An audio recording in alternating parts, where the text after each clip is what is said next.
poison for your eyes.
This is my body.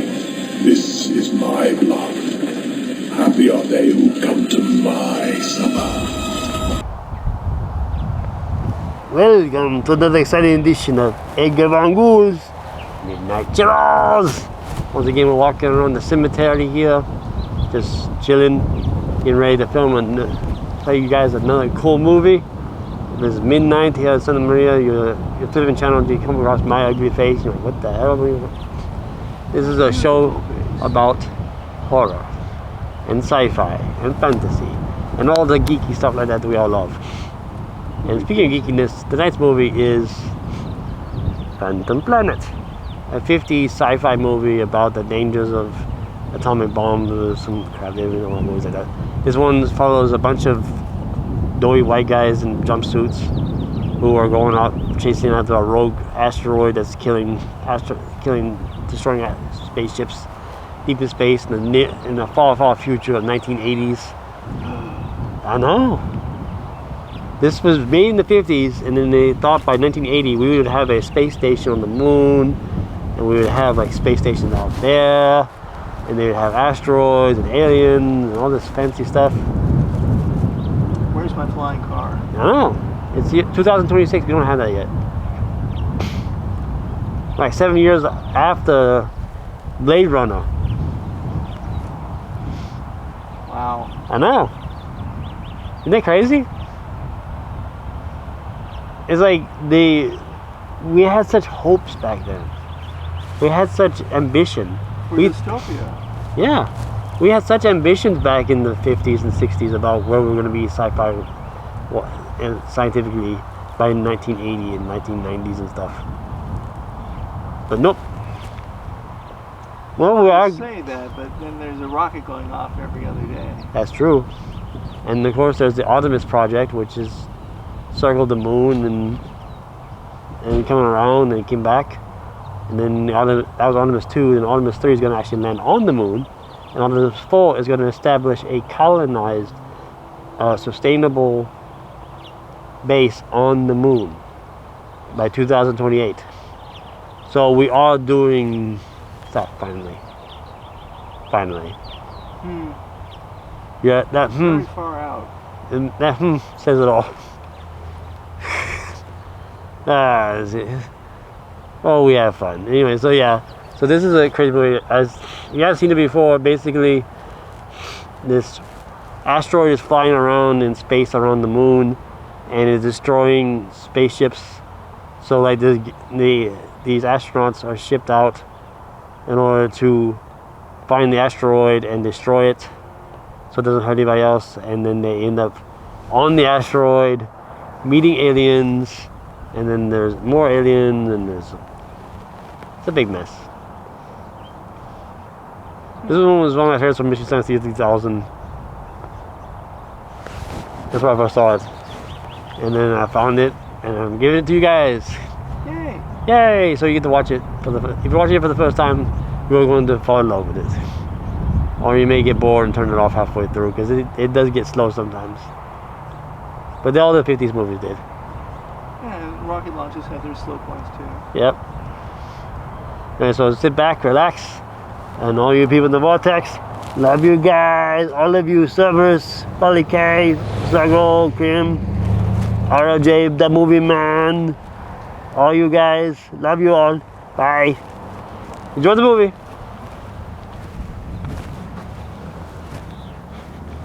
10, 9, all green, 8, 7, 6, 5, 4, 3, 2, 1, 0.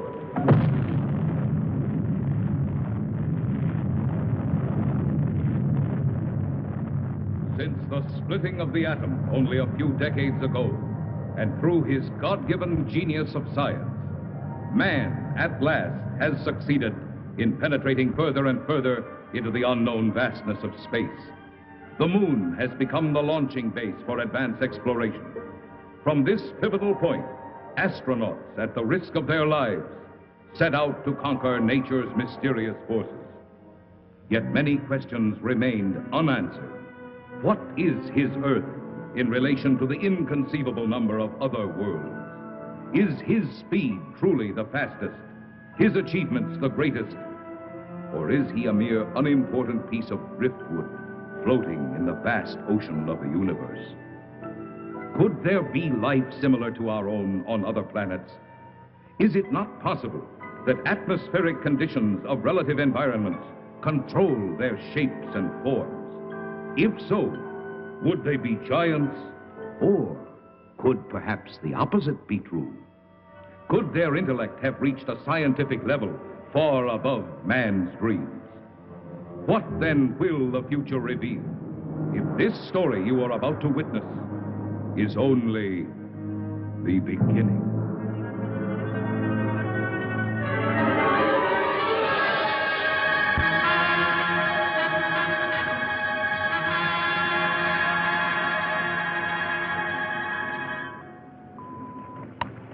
Log entry, Pegasus 3, March 16th, 1980. Captain Leonard Pilot, Lieutenant Webb Navigator. This is the 7th and last day of Space Reconnaissance Research, Flight 361, from United States Air Force Lunar Base 1. We are 21,000 miles from base, bearing at 270 degrees, 23 minutes. Azimuth at plus 46 degrees, 46 degrees, 50 minutes, ecliptic. On routine successive approximation by trajectory computer using data from the Space Position Recorder. It's quiet and lonely out here. And frankly, we'll be happy to get back to that dreary old moon.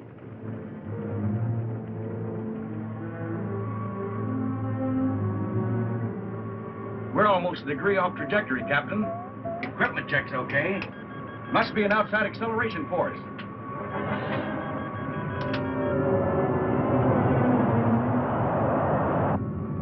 Something approaching fast. I'm setting up auto-evasive pattern. A large planetoid object is on a direct collision course with us. We are under 11 G's exterior acceleration and have no control whatsoever.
Just incredible.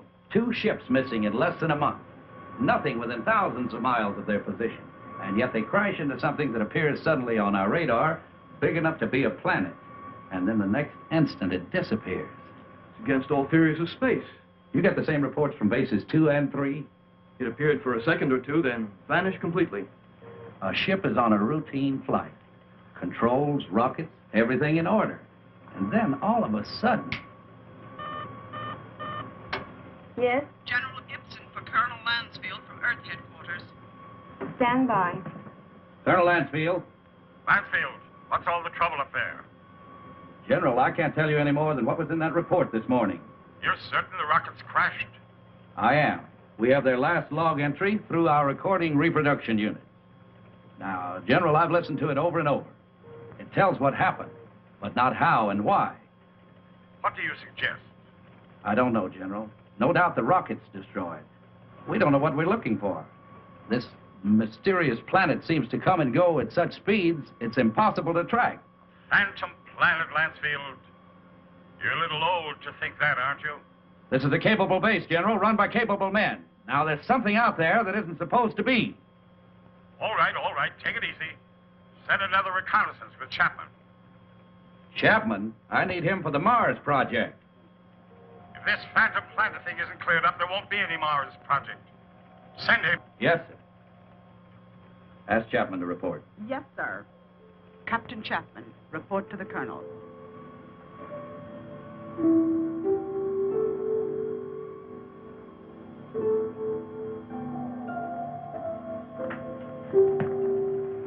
Sir, I've been testing the pressure equipment for the Mars project. Forget about that now, Chapman. You leave tomorrow morning. The General wants someone with your experience. I don't know whether to feel flattered or not. What exactly will I be looking for? A floating space monster? This is no joke, Frank. I wish it were. Sorry, sir. You know how rumors move around the space. Well, it's one of the things we hope that you'll dispel. Well, you're the colonel. I'll take a crack at anything once. And that's about all you'll get, Frank. One crack.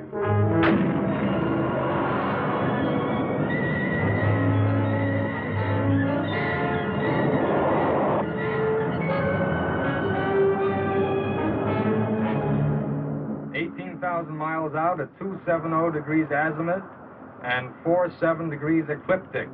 Speed 4.6 miles per second. Check. Computer guidance on. Stability course on. Directional rockets port off. Directional rockets starboard off. Set to automatic. Check. That does it, Captain. We can relax a bit now. Takeoff's always the same. My heart pounds like a sledgehammer. Yeah, mine too. How about the screen? Never fails to fascinate me from up here. You know, Captain, every year of my life, I grow more and more convinced that the wisest and best is to fix our attention on the good and on the beautiful. If you'll just take the time to look at it. You're some guy, McConan. Lunar Base 1 to Pegasus 4. Lunar Base 1 to Pegasus 4. Can you read me? This is Pegasus 4 to Lunar Base 1. This is Lieutenant McConan. Colonel Lansfield for Captain Chapman. Chapman standing by. Anything out there, Frank? Nothing, Colonel. It's almost too quiet. Well, keep alert. And don't waver off your course 1 degree, unless you think you're on to something. And if you do get on to something, report at once. Yes, sir. Pegasus 4 to Lunar Base 1. Over. Out. I hope whatever was out there is gone now.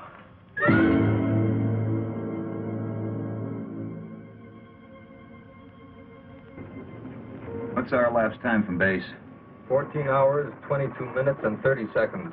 You could stay up here another 14 hours and still see nothing. Even 1,400 hours. That's about all we can do, though. Are you sure we're still on course? Why? Well, I have an idea. Turn to 278 degrees azimuth. Hold 47 degrees ecliptic. Yes, sir. Changing course to 278 degrees azimuth, hold 47 degrees ecliptic. Mansfield tells us to charter the same course Pegasus 3 took. Well, that's fine, but I don't think we'll get anywhere. This strange planet dashes about like it's supposed to. It figures we won't find it around here. So we're changing course. Lightning never strikes twice in the same place. Precisely. You with me? Like I said, you're the captain. I'll take a new reading. Thanks, Ray.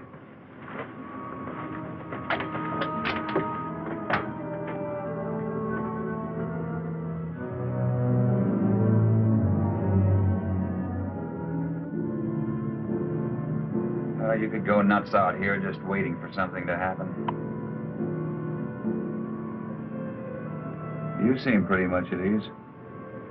Well, I figure it's just the same as fishing. Gotta be patient and wait. Electrostatic meters going haywire. Lunar Base 1 to Pegasus 4. Can you read me? Over. Pegasus 4 to Lunar Base 1. We read you. Over. You are completely off course, Pegasus 4. Check your position immediately. E-computer and spectrometer out. Pegasus 4 to Lunar Base 1. We are aware of being off course. Cannot explain at present. We are entering a heavy magnetic field. Several instruments are out, and I'm afraid others are going. Give us our exact position. Over. Pegasus 4, you're... Cannot hear you, Lunar Base 1. Over. Changing to the manual control. Meteor.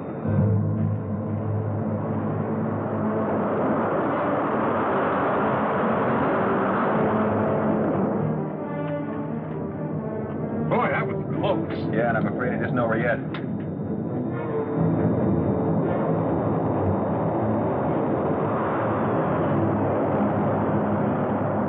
We're on a semi-closing course with them. Screen 1's fading fast. What about the infrared detector? That's out too. The thing we can do is turn it 90 degrees to the shower's path. More meteors are coming. It's our only chance. That will be to 311 degrees azimuth and minus 12 degrees ecliptic. Here they come. This is it.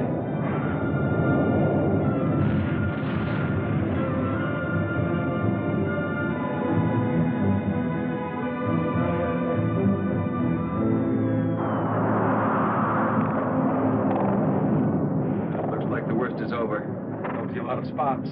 Now, those are ionized trails. They'll persist for a while. Well, let's hope for no stragglers. With these instruments out, there won't be any way to tell if they're coming from another direction. Trick now is to get back to the moon. I think we'll make it. Yeah. Okay, Ray, let's go through a type B check. Right. Cabin pressure? 20 coming up. Retroport? Positive. Retro starboard? Positive.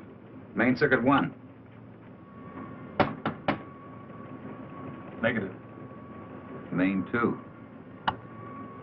Negative. Now let's try the auxiliaries. Main 1? Negative. Main 2?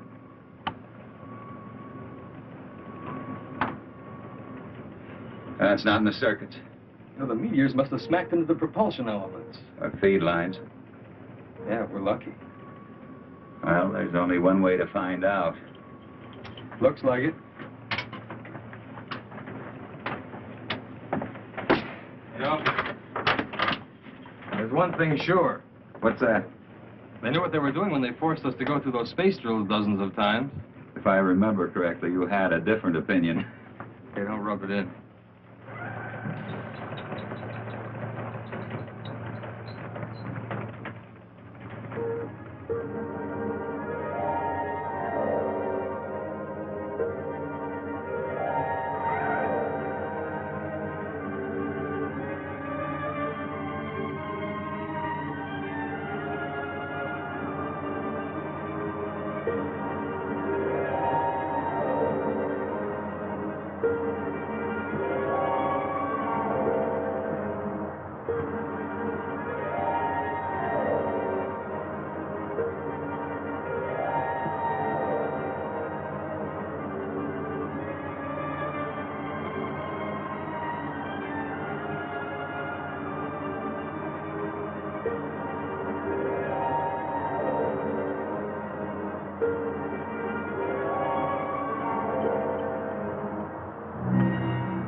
slighted. The retro rocket feed lines must be cut.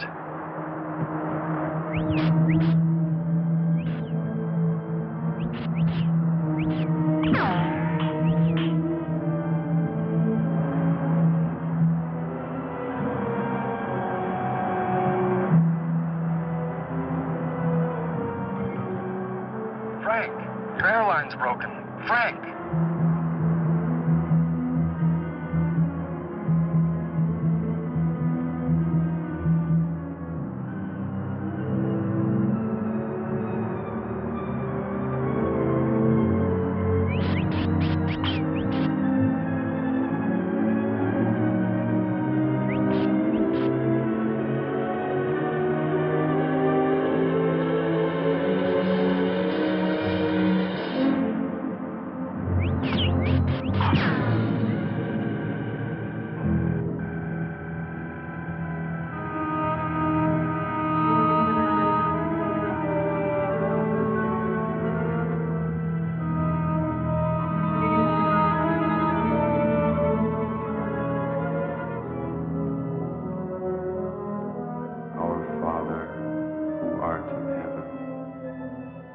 Hallowed be thy name.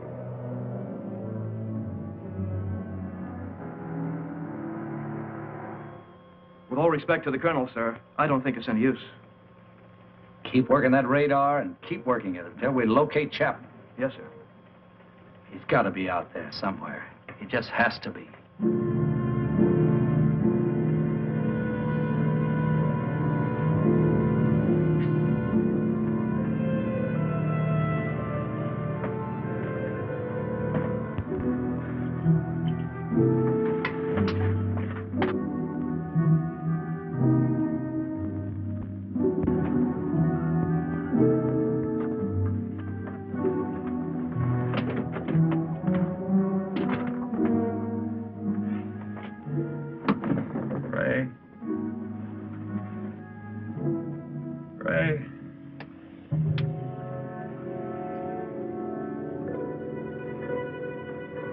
Lieutenant McConnell.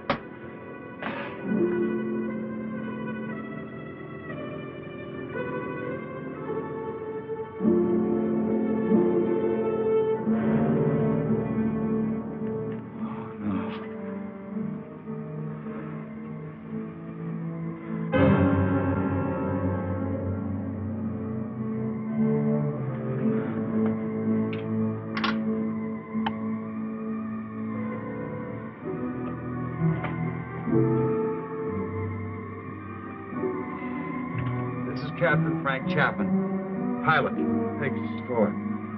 My ship is being drawn toward an asteroid. Instruments completely out of operation. Navigator McConan, lost. I cannot read my position. I'm going to try to land. I don't think I'll make it. If I do, I'll continue recording.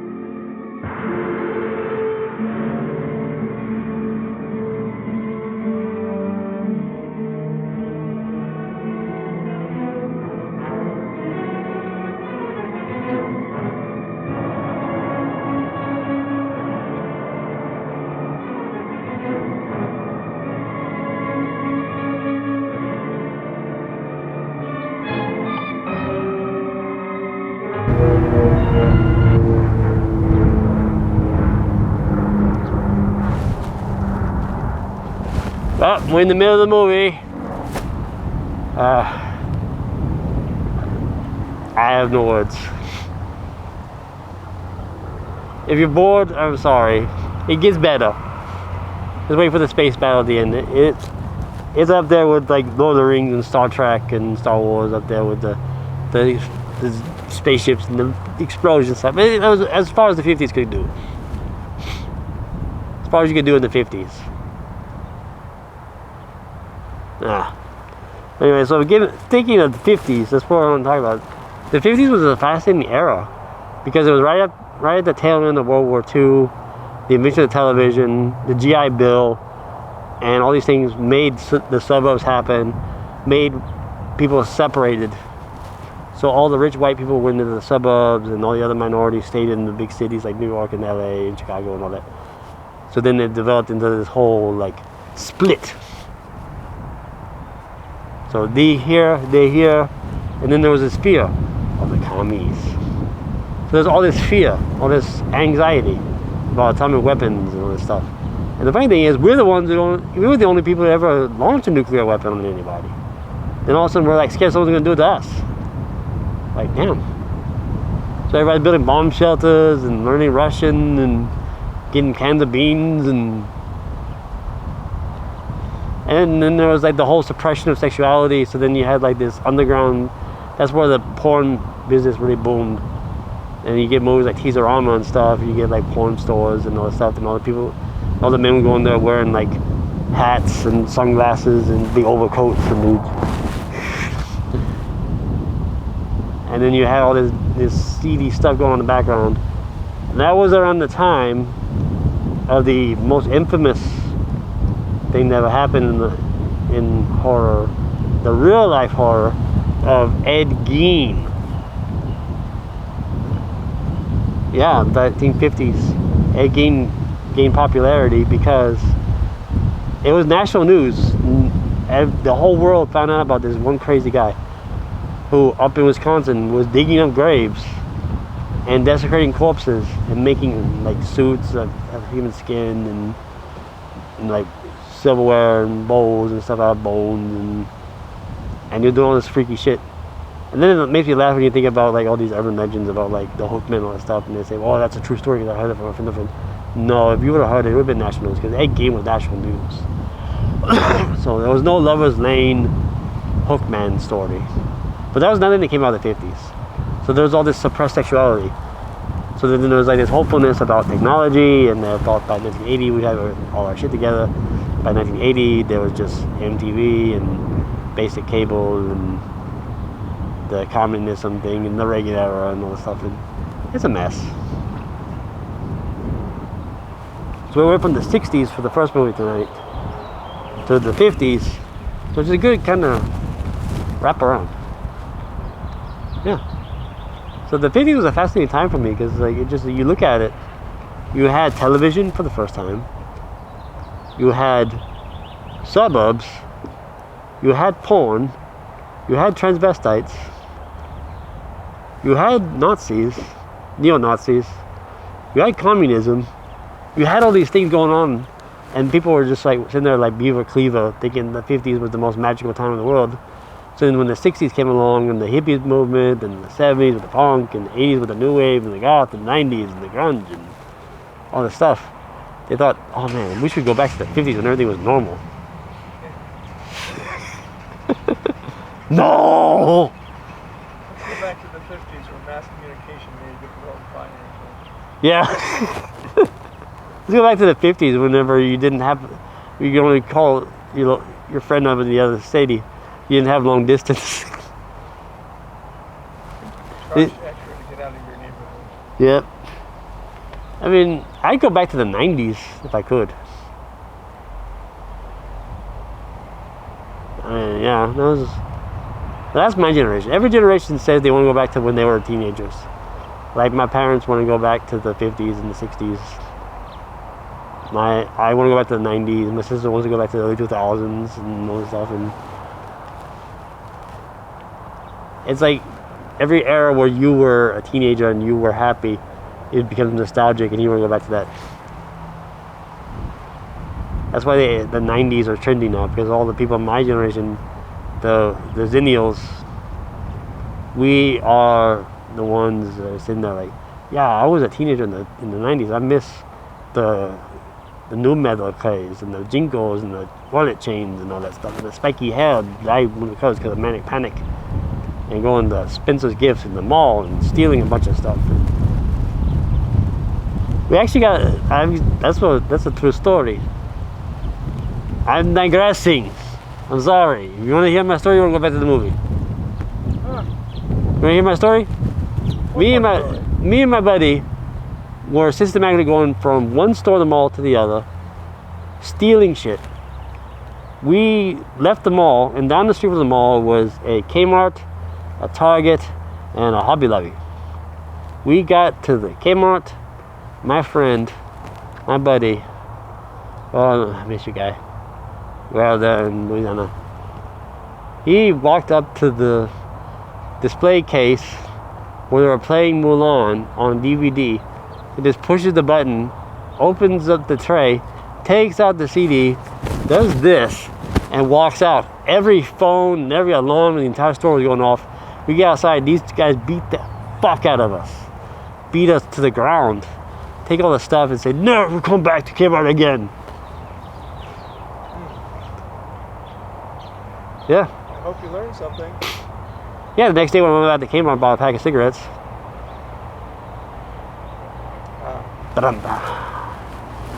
Consumerism lives. Yep.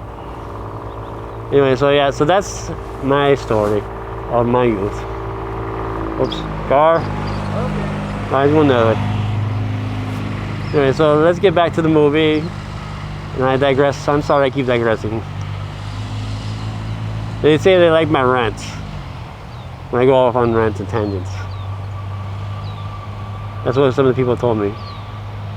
And then, okay. I have a ton of stories. I keep saying I should write that book about my life called It Seemed Like a Good Idea at the Time. Because everything that happened that was bad, I was like, it seems like a good idea at the time. I mean, getting up at 4 a.m. with my friends, sneaking out of the house to go smoke a blunt underneath the train tracks. Depends on how far under the train tracks you have to go. Yeah. Putting pennies on the train tracks, watching them get squished. Sneaking into the sewage treatment plant and throwing bricks into the sewage treater. It hasn't affected me. Nope. Yeah. Hunting for shrooms. Memories. Anyway, so that's enough of my event. Let's get back to the movie. This is the last half of Phantom Planet on Edgar Von Ghoul's Midnight Jaws. Auf Wiedersehen!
size?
He should stand trial. We must take him to Cecil.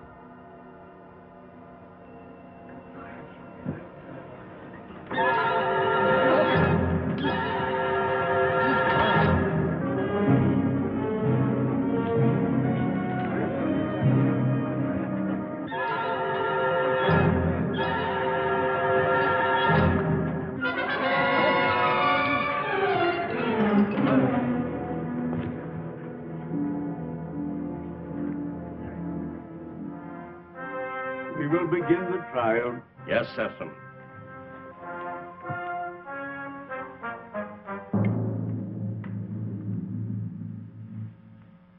Thank you, Cecil. Bring in the jurors.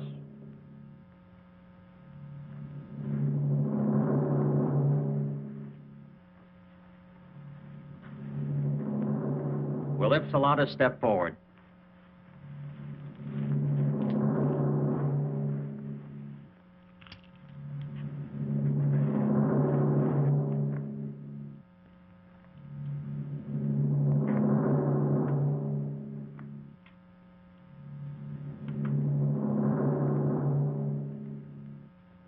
Call the prisoner. Bring in the prisoner.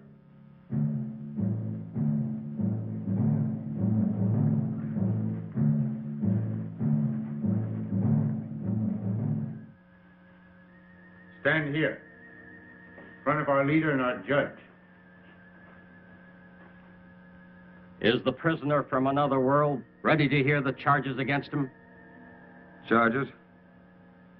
What charges? I will ask the questions. Are you ready to stand trial? It seems I have no choice. First, I want to know what I'm charged with. We'll let you know in time. What are you called? Chapman. Frank Chapman. What is your occupation in the world from which you come? I'm a captain in the Air Force of the United States, a country on Earth, Space Exploration Wing. But you must know about us. You speak our language. We do not speak it. But here on Rayton... Rayton? Yes, Rayton, the name of our planet. Here we are able to translate all languages through voice tone waves. Why all these explanations? Let us go on with the charges. You're right, Heron. This is no time for explanations. Man from Earth, you are accused of causing injury to one of our people. I thought I was being attacked, and I defended myself. I didn't want to come to your world. I lost control of my ship. It was like being pulled toward your planet by an enormous gravitational force. You were, when you came into our path of travel. Path of travel. Phantom planet. We managed just in time to control your landing by releasing the pressure in our space warp. I don't understand. There are many things you will not understand here. Maybe in time you shall. In time? That is correct. The jury will now vote and find you guilty or not guilty for inflicting injury on a Rayton man.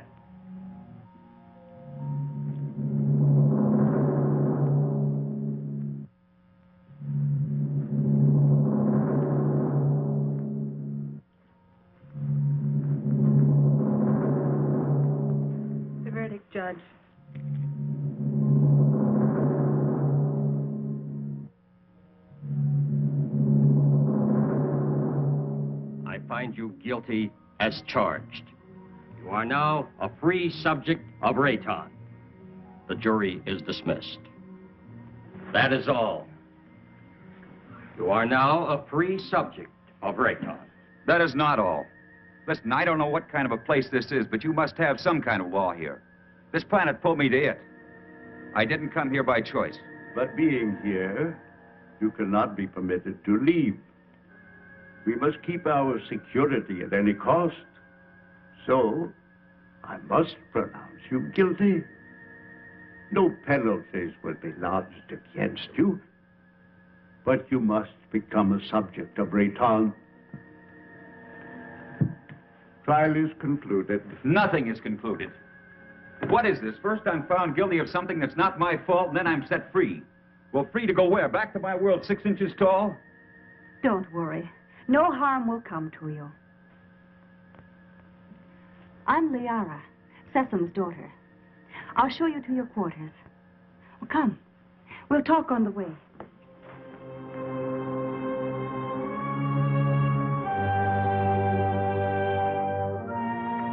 What has happened to me? You mean your size? Well, our atmosphere, together with some acceleration from our gravitational control, has reduced you to normal. Normal? Normal for us. You see, everything here is in proportion to our planet's size. We know several worlds that have creatures larger or smaller according to the size of their world. Do you feel any different? No, but it's not exactly funny to think that someone on Earth could carry me about in their pocket. Oh, that would never happen. The oxygen in your atmosphere would restore you immediately to your regular size. But either way, it wouldn't matter. You'll never see your world again.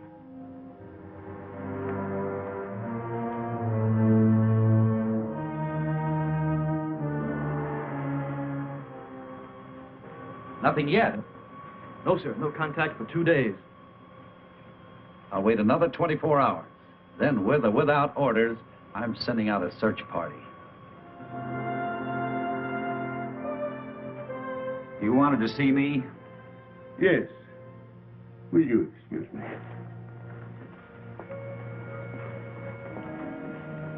We must talk about your future. Your future on Rayton. My future on Rayton? I want to talk about getting back to my world, back to Earth. I'm afraid that is impossible. You might as well accept your fate of being one of us. Being one of us, you must be productive in one way or another. Well, what is it you want me to do? You must help us to keep spaceships from your world from landing here. But that's my only hope of getting back. Forget about it. 2 ships in my unit disappeared. Did they crash here? Unfortunately, yes. They were pulled into our strong gravitational field. Well, so was I. Yes, but luckily we were aware of your approach and lowered the power on our gravity field. I don't get it. In many ways, you're hundreds of years ahead of our science. Yet you live in such a primitive manner. It may not be as odd as it seems. It's true that our technology may be much further advanced than yours, but then a strange thing happened. Well, what was that? We had machines do all our work. People on Rayton became completely free of all labor, practically of all responsibilities. Our people became soft and lazy. They did not know how to cope with their free time. They started to fight amongst themselves. That's very interesting. Many people on Earth are beginning to face the same problem. Too much free time, too little work. Problem not at all unique in the history of the universe. Well, what happened on Rayton? Our forefathers then made a wise decision. They returned to, as you say, our primitive ways. The Raytons again had to toil for their living. They became much stronger, much happier, much more valuable. But you didn't forsake all of your scientific achievements. No, we retained the secret of the gravity control for our survival in space, and the secret of our food production for our survival on this barren planet. You sacrificed advancement for this. Sesame rules us and we are content. Now, can't we get on with this, Cecil? Aaron is hasty. We all are. Our lives have been changed so much. I would like you to become acquainted with our ways. Later, you may choose a wife. With Liara or Zetha. Zetha cannot speak, but she is a fine woman. Well, between the two, it would be difficult to make a choice. It is no problem.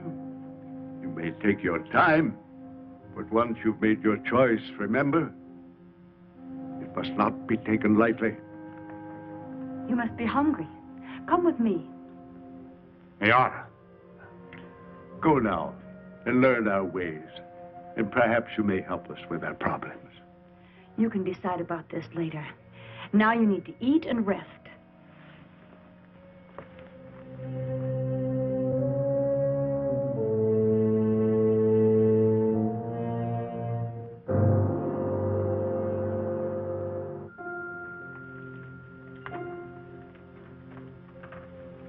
This is good. What is it? I think it's the equivalent of your breadfruit. We made it chemically for you since nothing grows here on this planet. Oh, here. Drink this. It's good for you and it'll help to make you rest. You need it. You say nothing grows here. Well, then how do you exist? Well, our bodies are so constructed that we need very little food because of the air we breathe. Feeling better now? I hope so. Yes. But I'd like to get out of here. You're a strange one, Frenchman. I'm a strange one.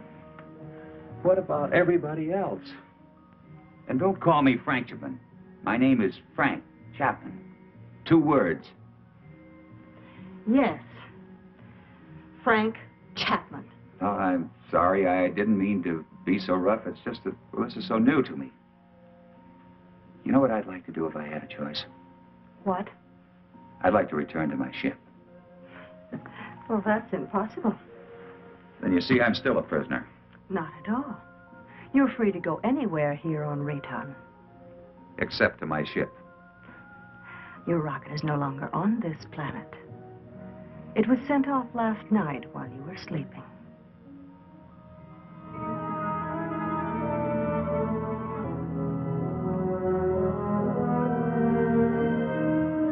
I cannot read my position. I'm going to try to land. I don't think I'll make it. If I do, I'll continue recording. This is Captain Frank Chapman, pilot, Pegasus 4. My ship is being drawn toward an asteroid. Instruments completely out of operation. Navigator McConan, lost.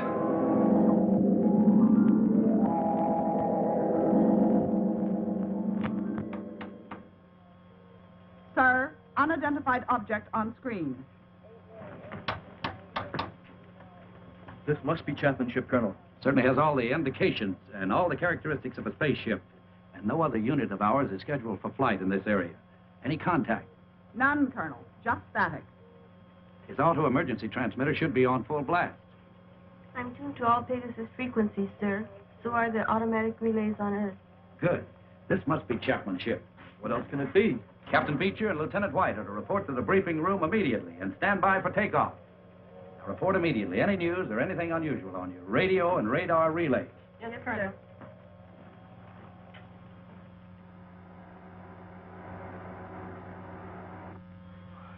The rescue ship is in the countdown phase, sir. They're waiting for your final operation orders. Put me through to the captain of the rescue ship on launching.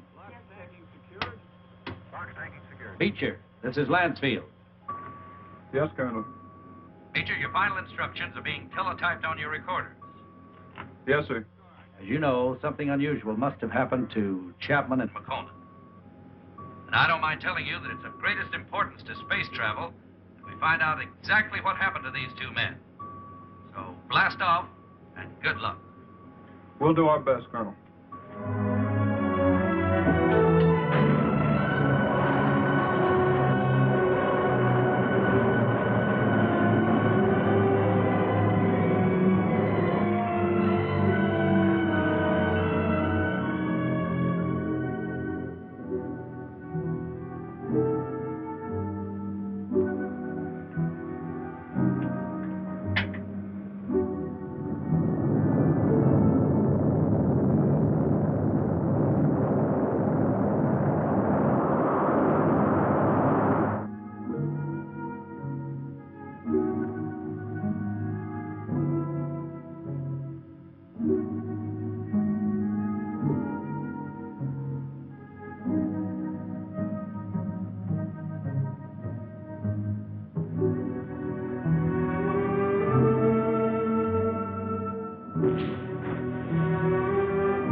try to land.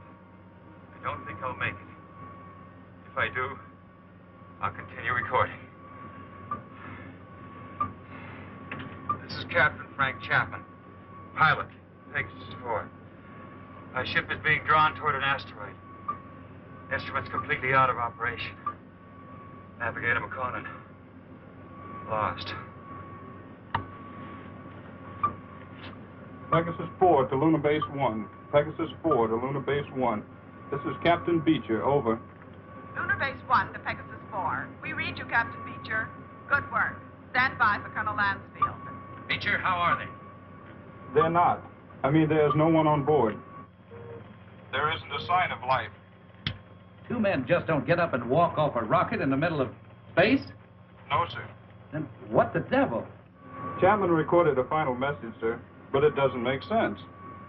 Our repro units are picking it up. We're examining it. Can you bring her in? I'll have to check out the instruments, but I think so.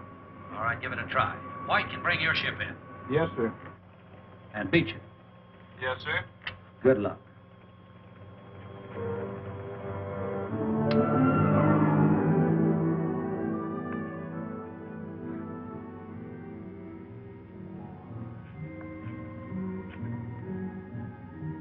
I can't work under these conditions.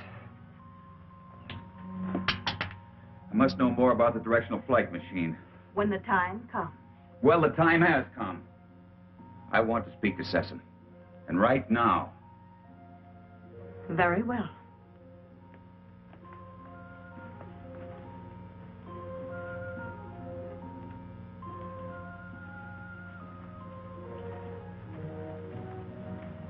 Father, Frank Chapman wishes to speak with you. Do you want to talk about Liara? That isn't what I came here to discuss. My work has reached a stage and I need to know more about your gravity control. It is too soon. Now, how do we know he's not a spy for the Solarites? You're too distrusting, Heron. All right. You may see it.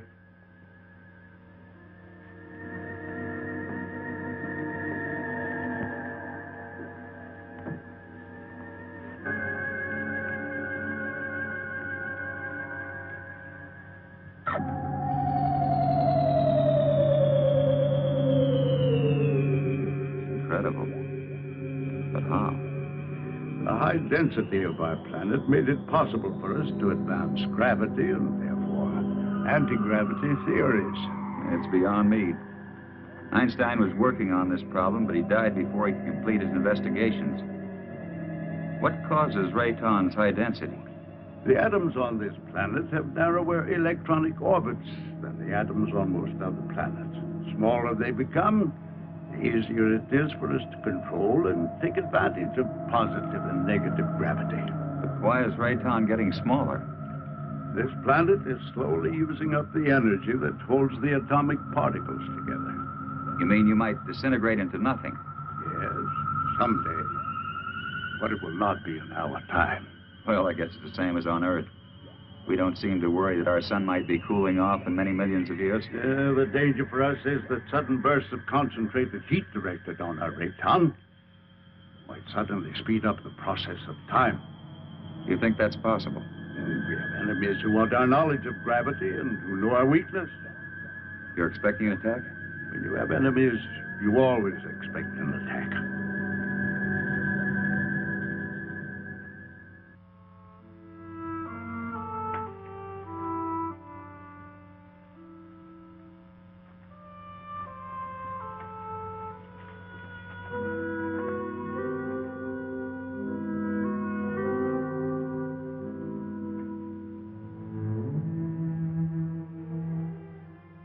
Hello.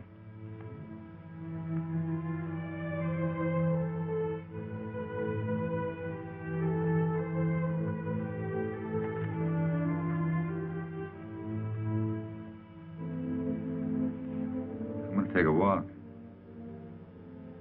Will you join me? Come on.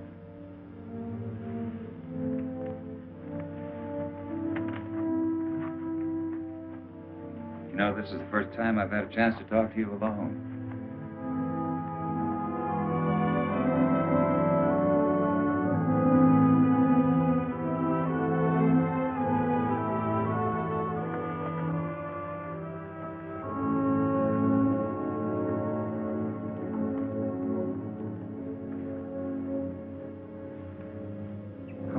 more different than the others. I don't mean you're sour inside. I mean you're warmer, more sensitive. That wasn't really a question, because I know you can't answer. I just wanted you to know how I feel. Strange world. I don't want to hurt Liara. You don't either, do you? I like you.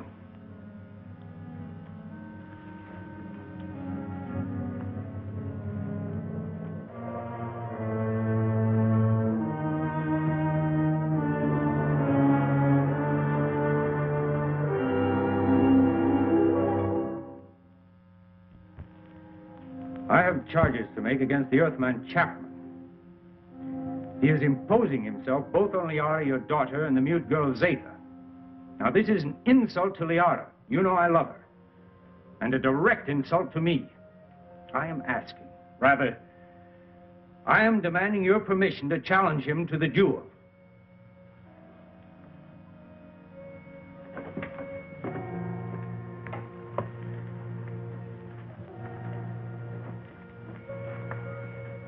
You sent for me? Yes. I have reports about you that are not good. That you're causing much trouble. What am I supposed to have done now? You are forcing your attentions on Liara, and then on the mute girl Zeta. That's not true. Why don't you ask them? He lies. Silence. Is it true? Has he forced himself or his attentions upon you? Why would she admit it? Perhaps she's afraid of him. Being mute, she's unable to defend herself. Maybe she's protecting me. Listen, I'm not going to be put on trial or questioned by you or anyone else for something I haven't done. You know, buddy, I don't like you. Maybe it's a carryover from Earth and not good taste, but I'd like to hang one on you. Chapman, Aaron has challenged you to the duel of Rayton. Do you accept his challenge? A duel for what? What kind of a duel? This guy doesn't look very honest to me. A duel of bravery. You know, Mr. Sessom, maybe this duel business is a good idea. Might clear the air a little. So how do we go about it?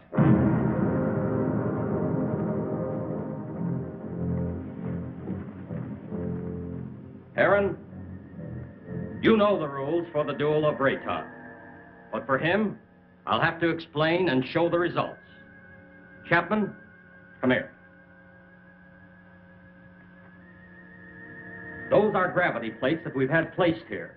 Their intensity is so high that any object or any person placed on any one of them would immediately disintegrate. Here, let me show you.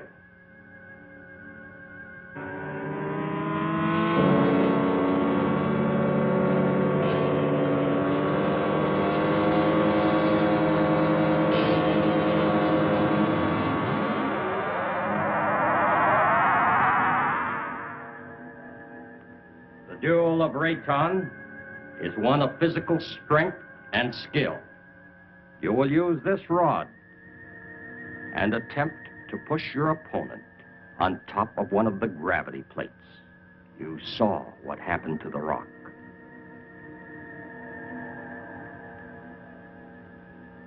Get ready.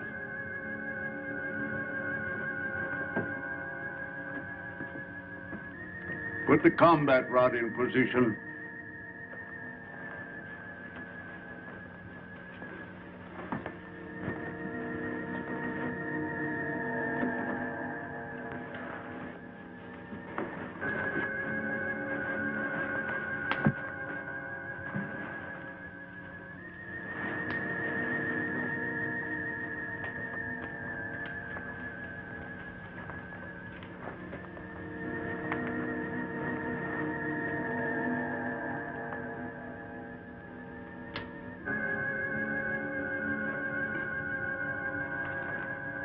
At my signal, you will start the duel. There can be no quarter called and no quarter given. The fate of the victim is in the hands of the victor. The moment has come. At my light signal, you will proceed.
kill you. I never did.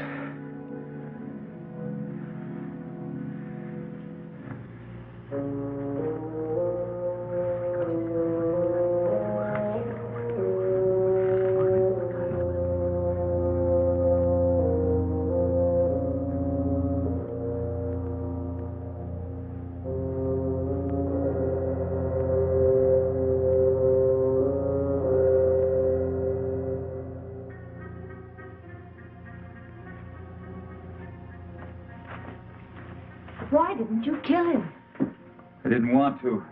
I don't believe in it. In this case, killing him would have accomplished nothing. But Heron wouldn't have shown you mercy. He'd have killed you because he wants me. But I don't love him. I love you. If you'd felt anything for either one of us, you could have stopped this duel. What? You know what I think?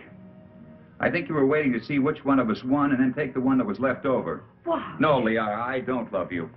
I don't even know if I like you. But let me tell you this. You can't make someone love you. It's got to come naturally. You can't force it, you can't command it. If you do that, you'll never find it. Oh, this whole thing is like a nightmare to me. I miss my people. Well, I've got to make some attempt to get back. And if you feel anything for me, you'll try to help me. Well, perhaps you're right.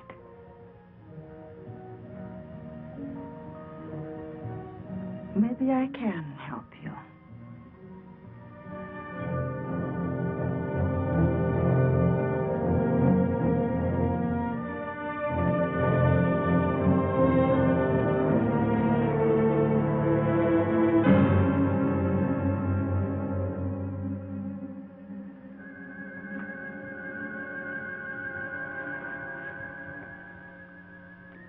As you said, I don't want to kill you. No, I think I could understand your somewhat quaint language if I were on your Earth a little.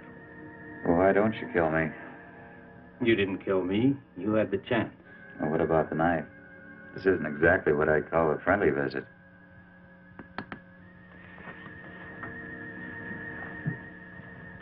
If you help me, I have a plan whereby I might help you to leave our planet. Perhaps it will work. I don't see how this is possible. What about my size? I inspected your giant suit. And the oxygen tank holds air from your own world. Now, isn't that right? Yes, of course, but why? No, never mind that. It's not important. You see, the whole plan is based on the theory that your people are searching for you. Now, I must get you back before they attempt to find you here. I know they've been searching and will eventually zero in on this planet. I think I can get you back in time. Yes, but you're doing this because of Liara, aren't you? Yes, I am. I'm in love with her. I don't think she loves me yet, but perhaps with you gone, she will see things in a more realistic light in time. Well, how can we get my suit into the open? I have some men I can trust. Assassin? No. You must never know. Otherwise, we both will be put to death. 2 nights a week, I'm alone. In complete charge of the Master Control Center. Can one man handle it? Yes. And on one of those nights in the near future, while Sesame is sleeping, I will maneuver Raytown within a distance of your Earth's moon. You think they'll be able to see us? Precisely. They will investigate and find you.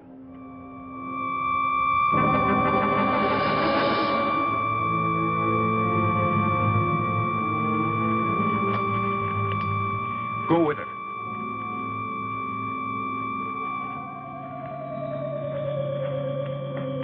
What is this? What's happening? The siren means we're being attacked. Attacked by whom? Attacked by whom? The Solarites. We've been here too long. They've discovered our position. Who are the Solarites? I've no time to explain. I must help Sesame. What will this do to our plans? We must fight this off or no one will have any plans. Is everyone underground? Yes. Let me go.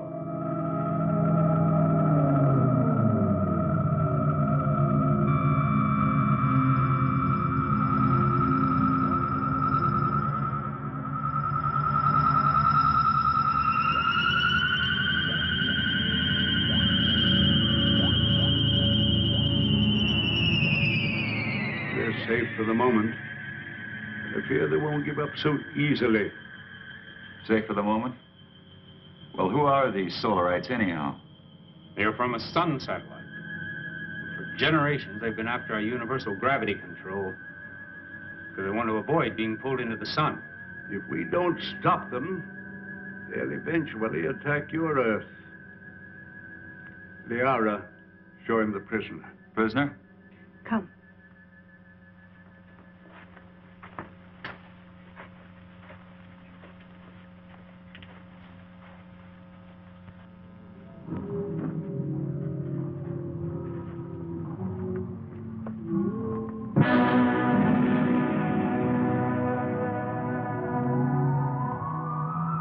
That's a Solarite.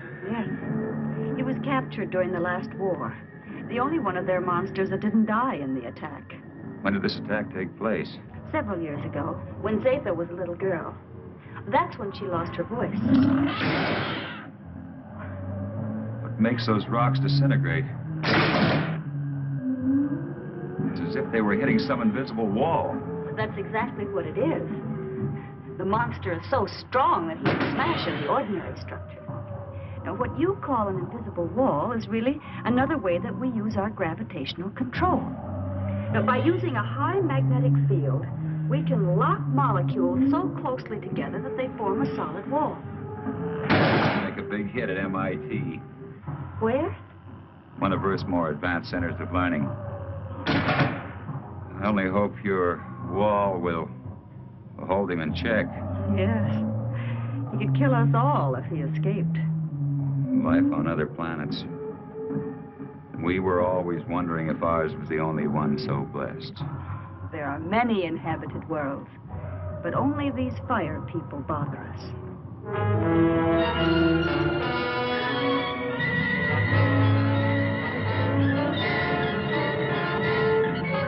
We have been sighted by the enemy. They are forming a concentrated attack, pattern 6, vernier index 1-2. 6? They never attacked on that one before.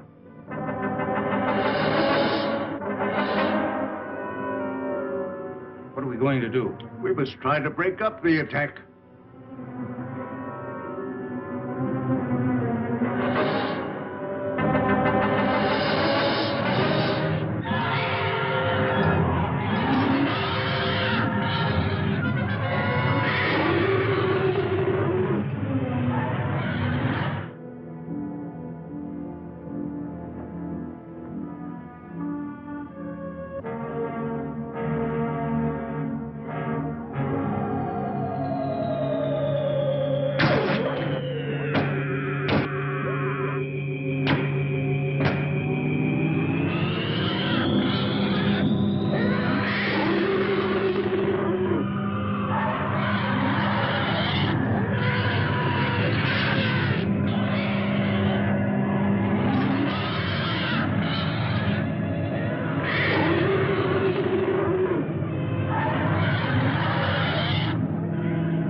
Fantastic.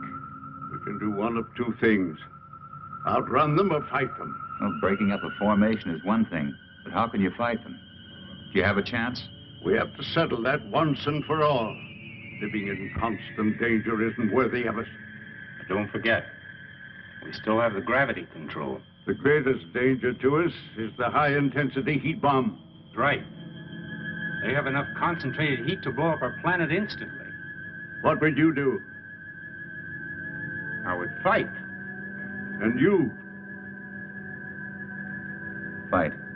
Right. That's exactly my decision. Prepare for battle. Sharp acceleration for attack position.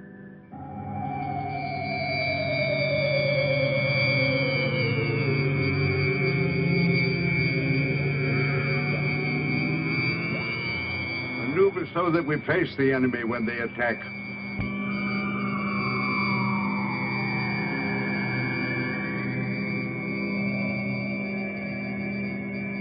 Aaron, alert our units to be ready for frontal attack. All units, prepare for frontal attack.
Activate the gravity curtain.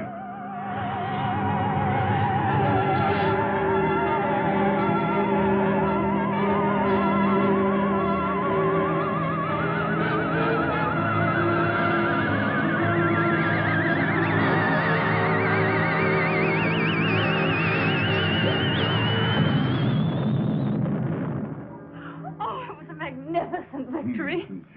But I'm deeply plagued with regret when I'm forced to destroy. If it wasn't them, it would have been you. Perhaps you are right. You're a wise chaplain.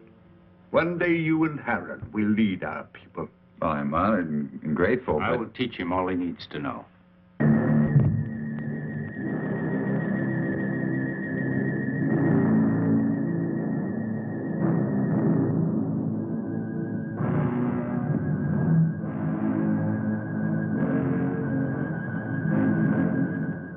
Oh, where's Zeta? She went to sleep early. Sleep. I'm very tired. Perhaps the battle was too much of a strain on me. Good night. Good Sleep night, well, Father. Stefan.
think it was a Solarite. Are you all right? What happened? I don't know. Was it the Solarite? Did you see him? It was terrible.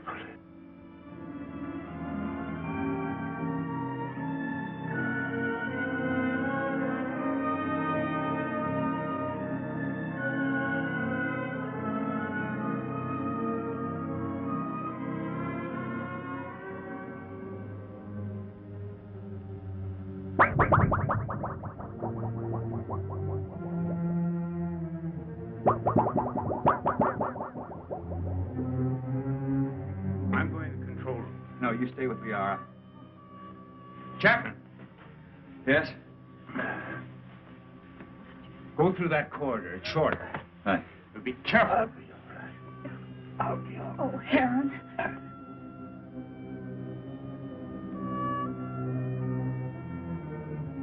Zatha, are you all right?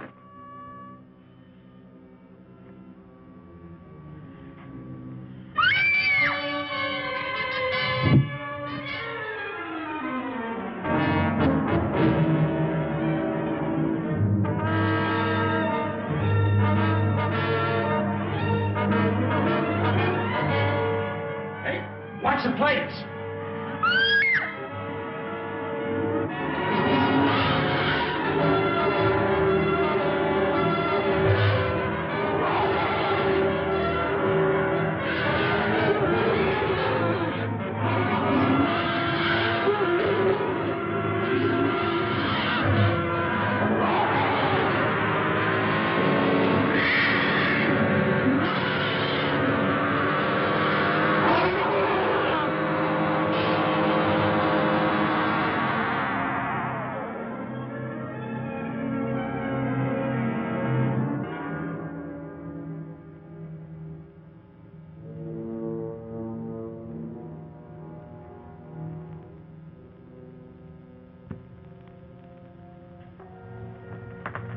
How's Sesson? It will be all right. Liara's with him. I'm glad. You still wish to return to your world? Yes, but... Well, then tonight's the best time. See, the chaos of battle has brought us closer to your moon than we've ever been. It'll be a simple task to maneuver Rayton slowly and steadily even closer, and the risk will not be so great because the travel time will be short. And we'll be well within the range of Moon's radar. Yes, but we cannot go unnoticed. Now, as soon as we're within range of your moon, my men will carry your suit out into the open. Now, if your people come to investigate, we'll pull them into our gravity and direct their landing. Meanwhile, you will enter your suit, seal it up, so that you're not exposed to our atmosphere, and, well, the rest you know. Where shall I meet you? In the control chamber. Someone will come for you.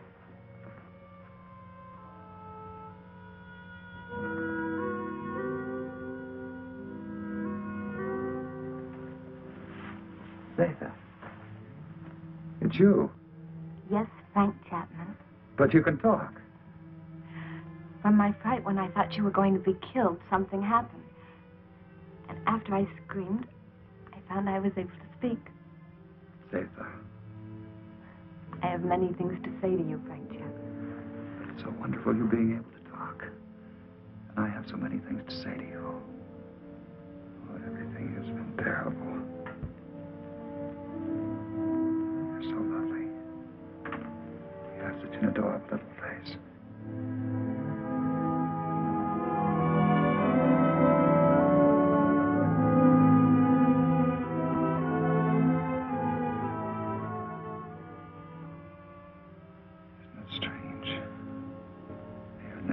I've found perhaps what I've been looking for all my life. And I must leave. Although everything within me wants to stay. It's my solemn duty to leave. You understand that, don't you? Frank Chapman, I've been in love with you since the first time I saw you. And I've never been able to speak a word of it until now. As I know, my love for you is so strong. So, I also know that you will leave. I must leave.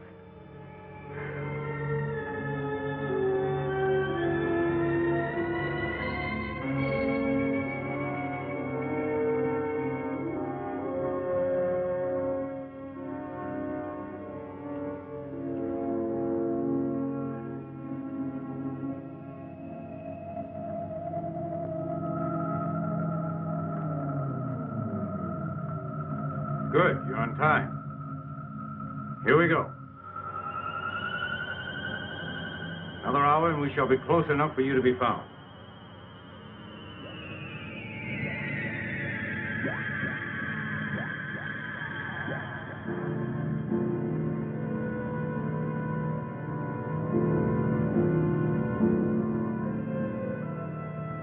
Lunar Base 1 to Rocket Ship 380. Over. This is Rocket Ship 380 to Lunar Base 1. Over. Radar has just picked up a giant asteroid. Identity unknown. Cannot find any record of it in the space charts. The Phantom Planet. Give us exact position of asteroid. 9 degrees in northern cluster field, and I have an order from Colonel Lansfield. You are to land on this asteroid and send White to investigate. I hope you will find happiness back with your people. You would be my happiness. Here or there. Frank Chapman, please. You must take the stone. It will be a good luck charm. Hold on to it. It will help you to go back safely to your people. Keep it. And remember, Mac, I love you. Yes, Zeta. I'll keep it forever. Just confirmed it. A rocket similar to yours is heading in our direction. I hope it won't crash. Don't worry. I have the best men on gravitation control. And I have another man who's coming to help me turn on the oxygen tanks as soon as you're in your suit. Thank you, Han. You know, we've become friends here. Good friends. We would have become friends anywhere. Your planet or my Earth. I wish you and Liara much happiness.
Chapman. Chapman. White to Beecher. Come in, White. I found Chapman. He's alive.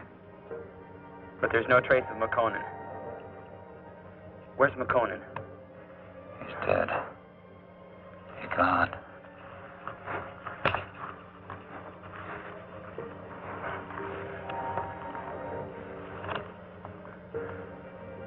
Where are we? Where are they? Where are the others? Where's who? Zeta. What are you talking about? Say something. Helen. Come on, let's get back to the ship.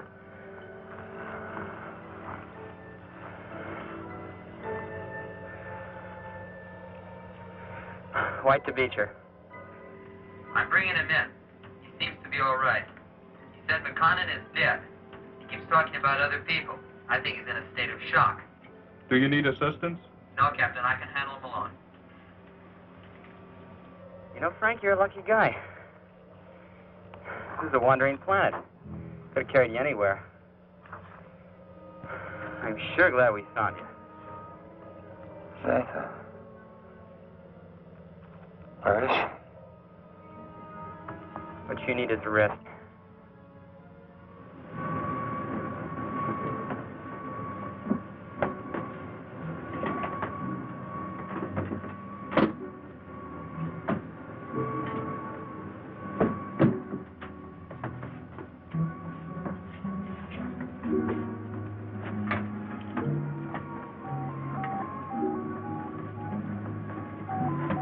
for immediate takeoff.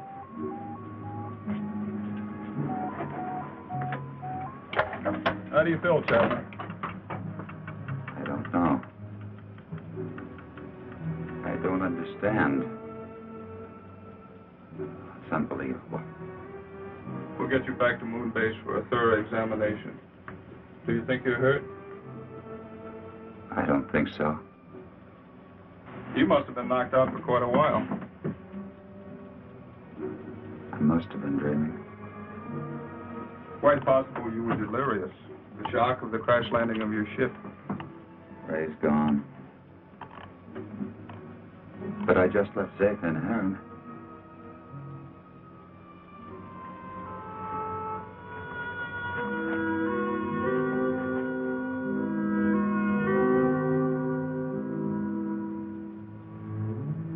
She had such an adorable little face. All rockets ready for firing. Stand by for countdown. The gravity of this planetoid is very strong. We'll need every bit of thrust for our takeoff. Don't worry. I know we're gonna make it. Start your countdown. 10, 9, 8, 7, 6, 5, 4, 3, 2, 1, 0.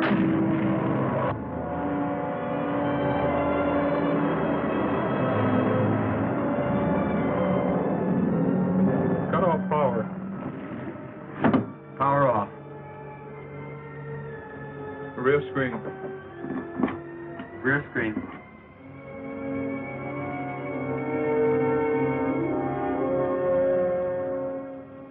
No, now they'll never believe me. Even with this, they'll never believe me.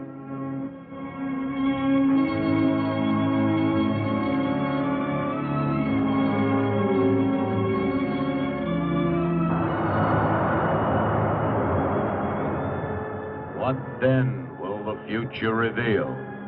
If this story is only the beginning, is only the beginning, only the beginning.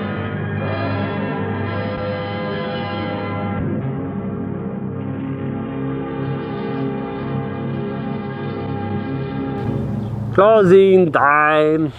You don't have to go home, but you can't stay here.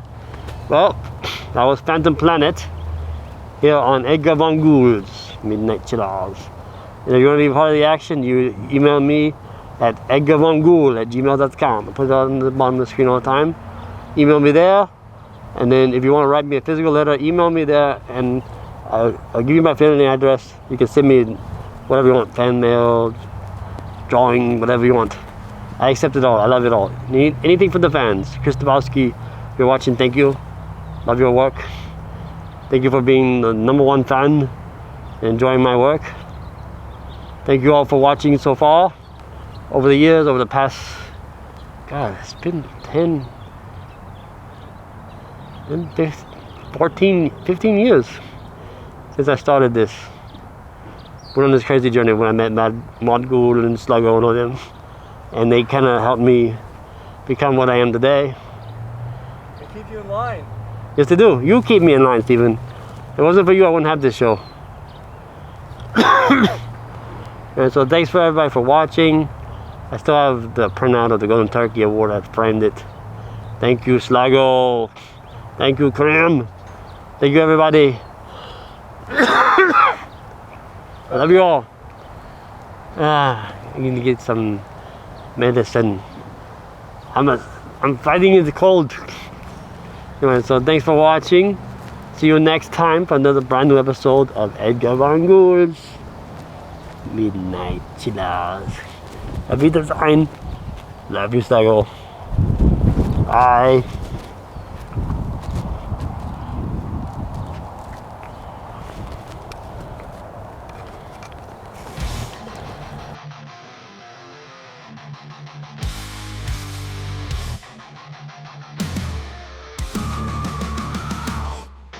Rise into scenes of throne of hypocrisy, power hungry feet, feeding on misery, false promises built on pain, to reign of terror, driving us insane, collusion